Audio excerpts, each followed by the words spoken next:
Hello, welcome to Journaling for Emotional Wellness with myself, Chris Pressley, MSW.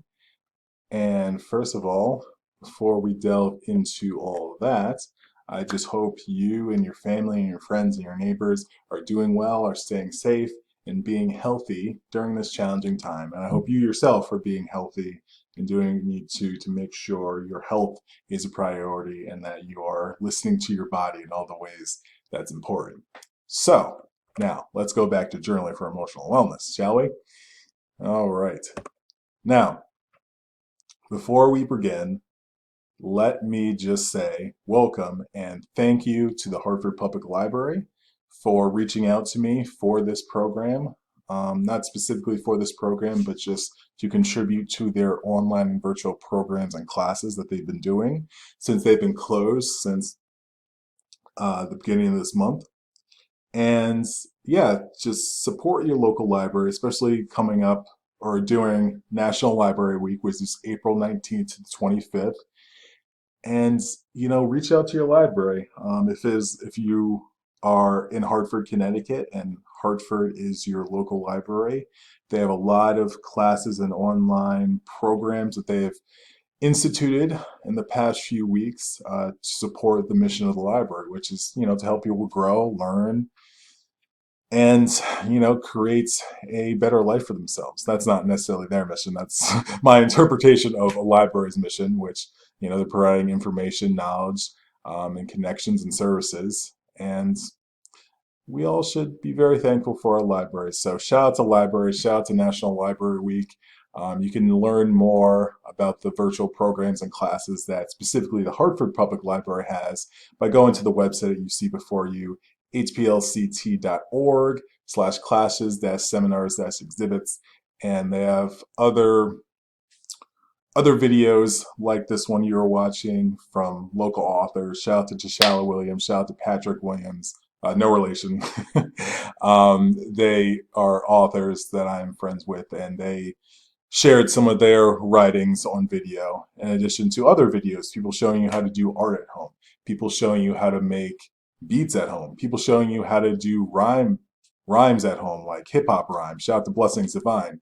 So there's lots of opportunities now, especially if you have extra time that you didn't think you're going to have because you thought you were going to work. I mean, me being able to record this video in the middle of the day is because I haven't been working. I've been unemployed for about the past month, but I'm able to sit here and share this wonderful program about journaling for emotional wellness with everyone. So again, shout out to the Hartford Public Library. We appreciate you, libraries, and yeah, support your library, especially during National Library Week. Okay, moving on. Now, I'm not going to read this verbatim, but this is kind of the overview when I think of journaling and journaling for emotional wellness. Sometimes our psychological and emotional challenges come from our inability to identify what is actually occurring in our minds, hearts, and bodies. When we identify the what, it helps us find the why or the roots of these challenges. Journaling is a simple yet powerful tool to assist us in our awareness of thoughts and feelings. By translating thoughts and feelings externally, we are able to get a valuable perspective of what is happening to our inner world. So yeah, that's something I wrote up about, just the kind of intention and philosophy behind journaling, at least from my perspective, both as a human being and as a social worker. So yeah, it helps clarify. It really helps clarify how we feel, because I usually describe it like this. Let's go full screen. I describe it like this. When we have thoughts just bouncing around in our head, maybe feelings bouncing around our body, you can maybe identify them, but sometimes when it's internal in our own minds, in our own body, in our own heart, it's just something that's there. But once we have to put it down and, more importantly, think of a word to translate that feeling, to translate that thought onto a piece of paper, we can get some sort of clarity about what's going on. We can make better connections about what's actually going on in our mind, what's actually going on in our hearts. Because a lot of times the noise is a lot louder in our head, and then when we write it down, maybe it's loud, but not as loud.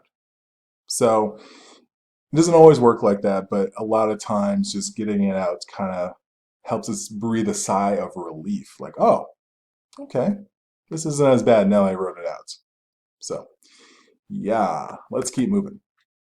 Okay, there's many different types of journaling or different approaches to journaling. So I'm just going to cover a few. And the primary one is the last one we're going to do, which I sort of adapted or created. I don't know where I got it from. I just started doing it one day. There's the general idea of just doing free writes or stream of consciousness, where it's just you just write whatever comes to your mind. You're not even trying to put sentences together. You're not even trying to make it syntactically. I don't know if that's correct. You're not trying to make sure that everything looks beautiful, like you're going to turn in an essay. You're just whatever is coming up, you're putting it down on a piece of paper or in a notebook, right? That's free writing. That's stream of consciousness, which is probably one of the more common ways of journaling. An extension of that is a specific type of journaling called morning pages, which was created and popularized by Julia Cameron, who wrote the classic book about artistry and connecting with your artist life called The Artist's Way, which I have, and it's on my short list of books to eventually get to in my reading habits. And this is the idea of that every morning you write 3 pages, stream of consciousness, again, free writing. You just write 3 pages and yeah, you move on with your day. And it's not meant to, well, we'll get to more of that later. I have a little excerpt from her website that kind of explains morning pages a little bit more in depth, but also it's a good guiding point for just the idea of journaling. So we'll come back to morning pages in a minute. Next, we have journal prompts, which is one of the ways I really started to develop a better writing and journaling practice because it gives you a nice starting point. You know, like you can, for example, if you go to the gym, right, maybe you've never exercised before and you see all this equipment and you're like, I don't know what to do. Like, I don't know what to do with this equipment over here. Like, what am I going to lift this weight, do that, do push-ups? You know, you have no direction. And so journal prompts is essentially if someone gave you a workout, right? Someone gave you like, okay, do 10 push-ups, then do 10 crunches, and then do 10 squats, right? That's the equivalent of a journal prompt. It just gives you a good starting point. Doesn't mean you can't do 20 push-ups, doesn't mean you can't do 9 squats, you know, but just gives you just a way to ease in to journaling by just having a nice starting point. Uh, in terms of where you're going to go with your writing for that day. Next, there's just the idea of a prescribed time amounts, where it's just set a timer. I'm going to journal for 20 minutes a day. And whatever comes up in those 20 minutes, that's it, no more, no less. You can go by your day. In the same way, similar to the morning pages, there's a prescribed page amount where it's I'm going to write 1 page per day, right? If this page takes me an hour, this page takes me 37 minutes, it doesn't matter. This is my amounts that I need to journal every day. So there's that amount. So there's that method as well. Next, this is my method that I began doing. I call it the 1 word, 1 sentence, 1 paragraph, 1 page method. And as the name would suggest, it's the idea that you start your journaling by writing 1 word. Just 1 word, thought, feeling, you know, just 1 word that whatever comes up. It could be and. But yeah, you start with 1 word. Then maybe you write a sentence, and it doesn't necessarily have to tie back to that 1 word, but you just write 1 sentence. Then write a paragraph. And again, these don't have to be related, but generally when I've done this, they've kind of tied into each other, where the word is built on the sentence is built on the word, and the paragraph is built on the sentence, and the page has been built upon a paragraph. And yeah, so then you write a paragraph, you know, 3 to 4 sentences, and then last you write a page to end your journaling. And yeah, that's my personal method that I don't know if I specifically came across when I was researching journaling. I don't know if I specifically came across someone doing it like that, but it just made sense to me because in my brain, when I started out, the idea of like, oh, I'm gonna write a whole page of journaling, like, oh my god, just it's like the idea of like, I'm gonna go to the gym, I'm gonna run on a treadmill for an hour. Oh my goodness, you know, it can be overwhelming, you know, and that can psych us out from actually doing a thing. But if to use the exercise analogy, if it was like, oh, I'm just going to run on the treadmill for 10 minutes or walk on the treadmill for 10 minutes. Now, lots of times when we do these sorts of things, we'll do more than 10 minutes, but just about us getting there and starting the practice. That's the most important part. And crossing the moat, as I call it. because sometimes we want to do something and then there's this gap where it's like this moat we got to jump over, just, and we're like, oh, I can't start journaling, all these excuses, right? And we have to jump over that moat. We have to jump over that gap to start the thing, whatever the thing is: exercise, journaling, meditating. It doesn't matter, but usually there is some sort of resistance right before we're going to start the thing. So in the same way, that's why I started doing this method, to just help with the resistance. Because probably for a lot of people, if you said like, "Oh, I have to journal one word today," right, or I start my journal with one word, it sounds just much more manageable and likely to happen than saying, "Oh, I need to journal 3 pages or a page today, or write a paragraph." So starting with one word, I feel, is very helpful, and I feel it'll be helpful for you. So let's move on. No, we don't want to move on. Okay. So, to continue exploring about morning pages, I found this quote on Julia Cameron's website, and so I wanted to put it on here because I think it gives some good clarity just about journaling in general. So I'm going to read this. Morning pages are 3 pages of longhand stream of consciousness writing done first thing in the morning. There is no wrong way to do morning pages. They are not high art. They are not even writing, quote unquote. They are about anything and everything that crosses your mind, and they are for your eyes only. Morning pages provoke, clarify, comfort, cajole, prioritize, and synchronize the day at hand. Do not overthink morning pages. Just put 3 pages of anything on the page and then do 3 pages tomorrow. So, that was a little explanation from Julia Cameron, again, from The Artist's Way, about morning pages. And I feel that was important to include because, as you'll see with these reminders, there's no wrong way to journal. There's no wrong thing you can put in your own journal because it's for you and for you only. If you want to share with people and part of your art and part of your writing, that's fine too. But it needs to start out as something that's just for you, that only you look at, because if you feel that other people are going to see it, you're going to have a certain what is the term in research, where you're gonna you're not going to be as honest in your writing, essentially. In research, when you ask questions about people that um, may go against the grain in terms of mainstream answers, there's a certain term when you think that potentially someone might be answering because they don't seem like a terrible person, and not because that's actually how they feel or they think. I wish I could think of the term on the top of my head. But anyways, acceptability bias, I believe. Um, so in the same way with our journaling, we need to come at it as like, this is me in my raw form. Only I'm looking at this, so I can be as honest as I want to be and feel like I can be in this writing I'm doing. So that's a reminder. And shout out to Julia Cameron and just the concept of morning pages, for illustrating that for us. And so, yeah, there are no wrong answers in how you decide to journal. Take your time and go at your own pace. Especially, one of the benefits, and as much as it has been great being able to work and get income for the past month or so, one of the great things about it is I've been able to do things at my own pace. Where if I want to work on something, I don't feel rushed because I know I got to work in the morning or I got to do this at this time. So really, if you have the time, please go at your own pace. Do not make this as like it's an academic assignment that you need to turn in by Monday.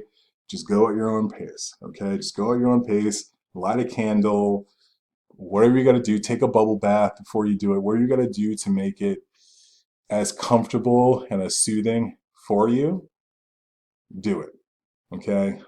Think of it as a massage for your emotions.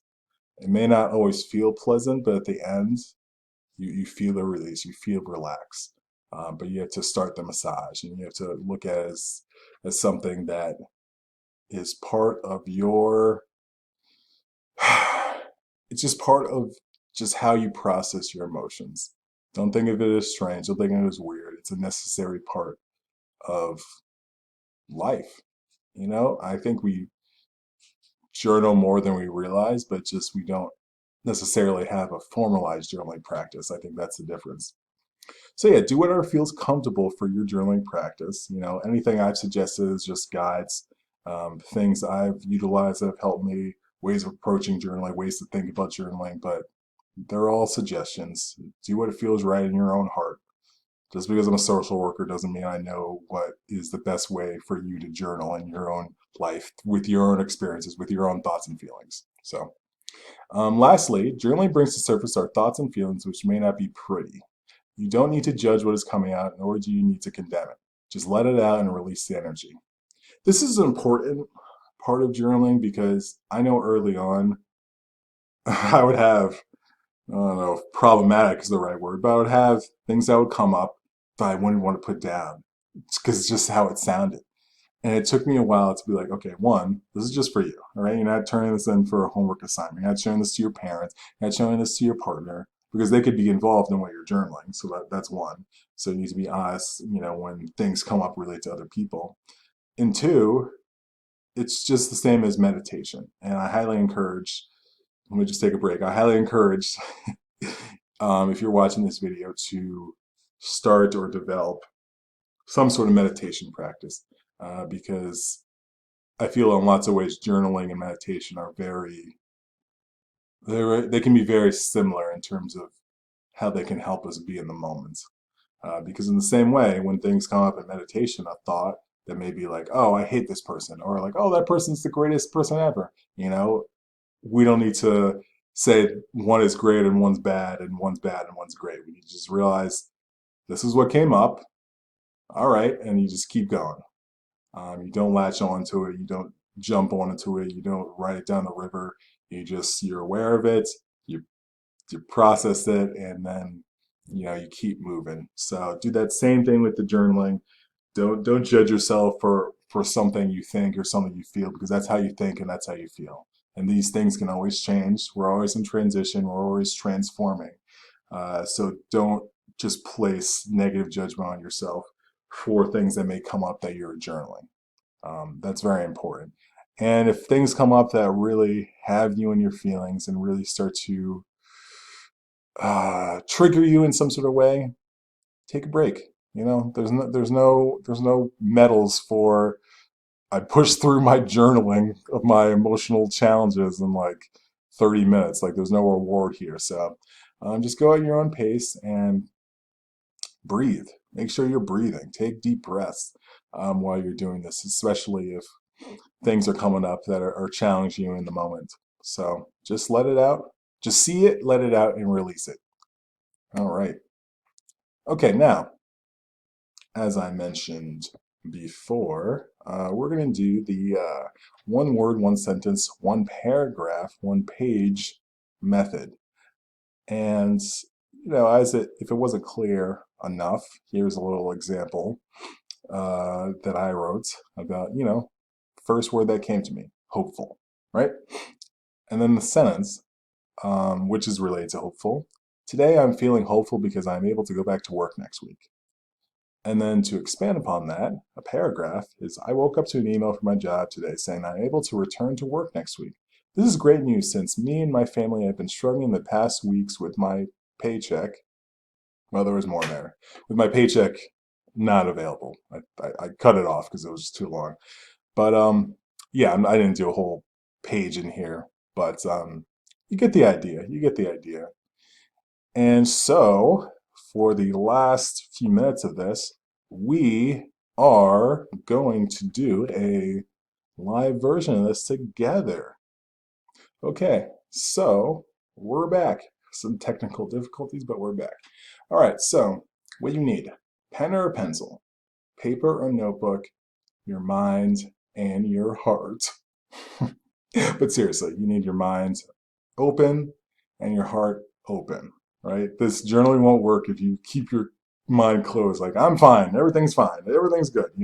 That's not journaling. That's just reinforcing the separation from your thoughts and feelings. And that's not what we're doing. That's not what journaling is about. So, yeah, pen or pencil, paper or notebook, and obviously your mind and heart. Now, some of you may be saying, but I don't want to write. I don't have a pencil or whatever. I want to type this. Okay, you can. You can type it on your phone. You know, they have journal apps where you can do journaling on your phone. But you're probably watching this video through some sort of electronic device, so I feel like it would just be easier if you just write down. And there's something about putting pen or pencil to paper that's it does something to us. I'm no neurobiologist or neurologist, but there is something to writing down something physically with a pen or a pencil or a marker or a crayon. It really doesn't matter. Colored pencil, whatever you want to use. But there's something about physically writing things down. But use whatever's available to you that feels comfortable to you. But I encourage you to write it down with a pen or pencil on a notebook or on a piece of paper. Preferably a notebook, because then you can start a notebook of your journaling. So, okay, now we're going to do a live version of this. Just give me one moment.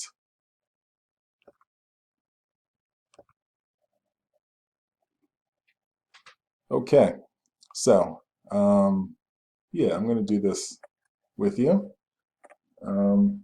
Yeah, so get comfortable, put on your favorite sweatshirt.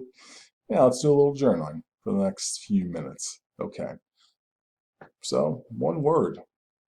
I'm gonna go with um, confidence.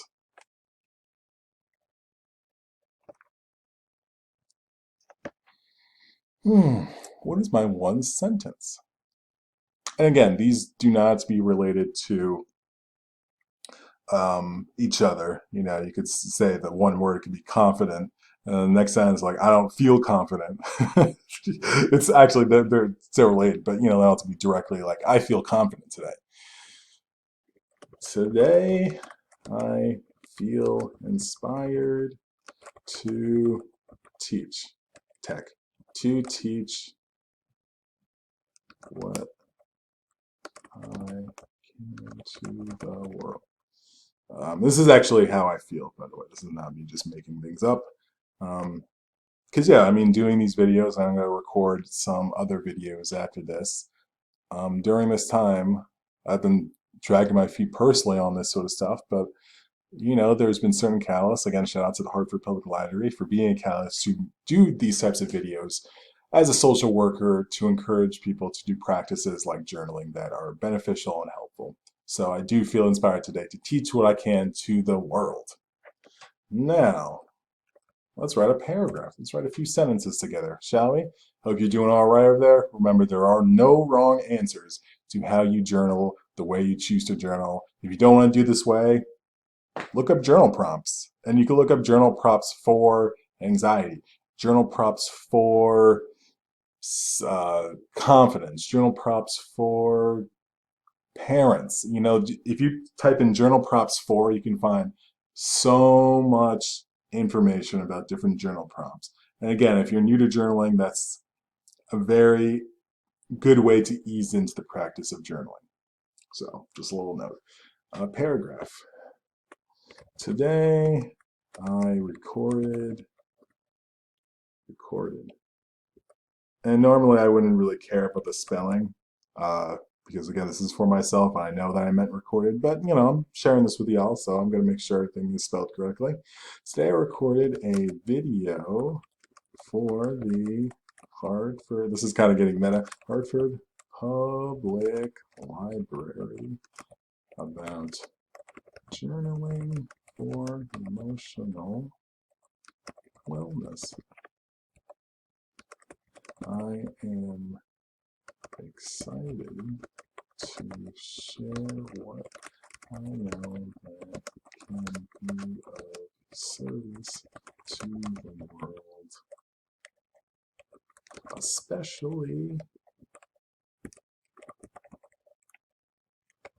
during these challenging moments in time.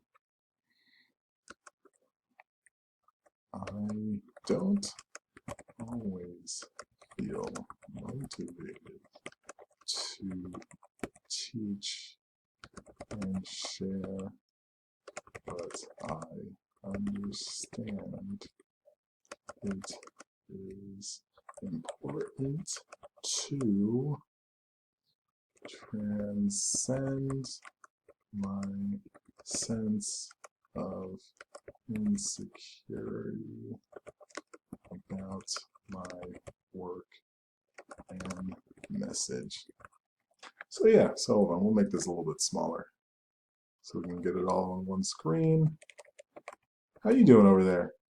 Is journaling going all right for you? I'm sure it is, because again, there's no wrong answers. There is no wrong answers. So yeah, so yeah, so we have a one word about confidence, and we have a sentence, and we have a paragraph. And sometimes I stop there. Sometimes I stop for the paragraph because it'll be more than a paragraph once I get going. That's the interesting thing about journaling. Once you kind of get going and write a sentence or write a few sentences, it can get a little bit easier to write a page. Same thing with the exercise analogy. Um, it's a little bit easier to do a whole bunch of bench press or squats if you've done some push-ups and bodyweight squats to start with, right? You prime the system, you get it ready to go. And then when you get to like the heavy lifting, pun intended, you get to the heavy lifting, which may be, again, doing a whole bunch of squats, doing some bench press, doing this, running on the treadmill for an hour. You've warmed up a little bit. That's the purpose of the one word, the one sentence, one paragraph. It's a warm up to get going. Then you can really let everything out, or maybe you don't need to let anything more out. So yeah, so that was a little journaling exercise with y'all. Okay, and so I just want to say thank you to everyone who's watched this video, everyone out there. You are amazing. You are wonderful. You are loved. And I just want to encourage you to be well, stay safe, be healthy, stay at home, unless you really need to go out, and utilize this time, this extra time, if you have extra time, to reconnect with family, reconnect with friends, reconnect with yourself. Let's just even start there. As important family and friends are, reconnect with yourself during this time. And again, thank you to the Hartford Public Library.